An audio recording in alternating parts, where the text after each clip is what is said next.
All right, let's jump right in. Today, we're going to explore the wild ride of American federalism.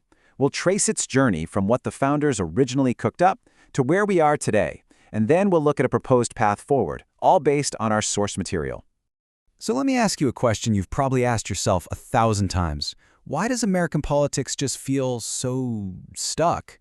There's all this noise, all this fighting at the national level, but it feels like the big fundamental things never really change.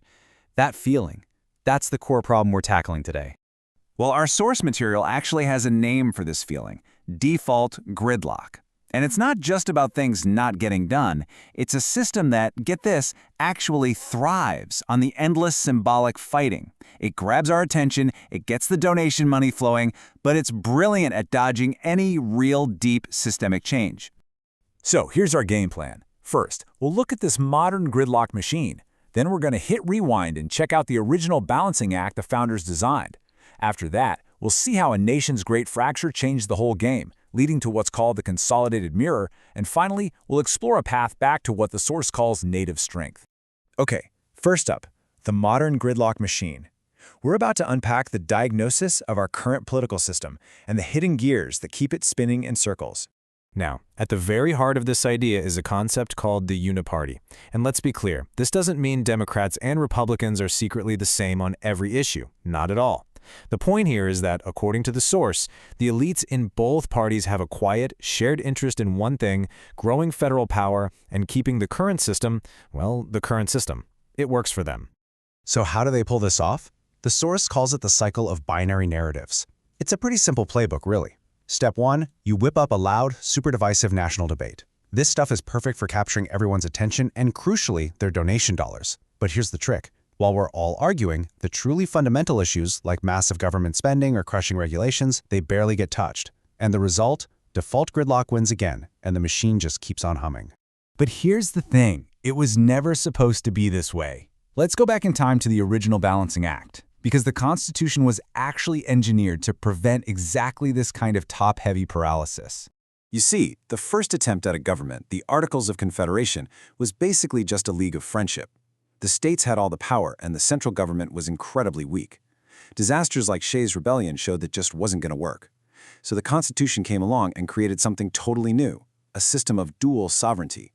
The idea was a delicate balance. The federal government would have specific, limited powers, and everything else, that was left to the states. And this right here, this is the bedrock of that whole idea, the 10th Amendment. This isn't just some legal footnote. It was meant to be the firewall. It says it loud and clear. If a power isn't explicitly given to the federal government, it belongs to the states or to the people, period. Our source uses a great metaphor for this original design: the balanced valve. Just picture a valve perfectly balancing two different pressures. On one side, you have global liquidity. That's the stuff the whole nation needs, like a common defense and a functioning economy. On the other side, you have native strength. That's the power and independence of each state to solve its own problems in its own way. So, if the founders built this beautiful balanced valve, what broke it? Well, now we come to the single most important turning point in this entire story: the Civil War. This timeline really tells the whole story. You've got the balanced valve humming along after 1789. Then comes the Great Fracture. When the Union won in 1865, it didn't just end a war. It settled a massive argument about federal power once and for all. And then, just a few years later, the 14th Amendment started writing this new power dynamic into the law itself. And that fracture leads us straight to the outcome: a totally new way of governing, which the source calls the consolidated mirror. The key legal tool that made this all happen was the 14th Amendment. For the very first time, it pushed federal authority directly into the internal business of the states, especially around things like civil rights. This wasn't a small tweak. This was a fundamental earthquake in the structure of American power. So the balanced valve was out, and the consolidated mirror was in. In this new system, the real power is concentrated in Washington, D.C. And the states?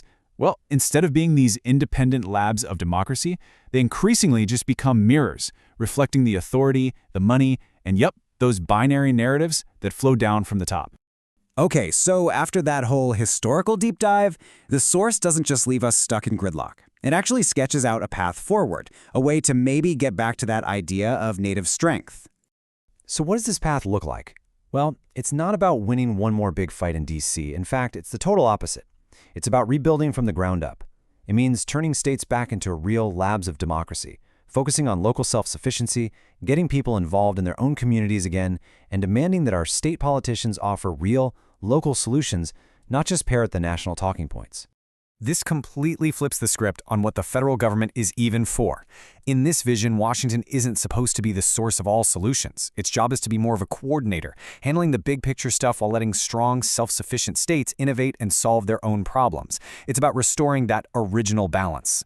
Which leaves us with one last big question to chew on. After this whole journey, from a balanced republic to a centralized gridlock, the source seems to be suggesting that the way out isn't to look up to the Capitol for all the answers, but to look around, to look next door. So, is it possible the nation's future isn't found in Washington at all, but right there in your own neighborhood?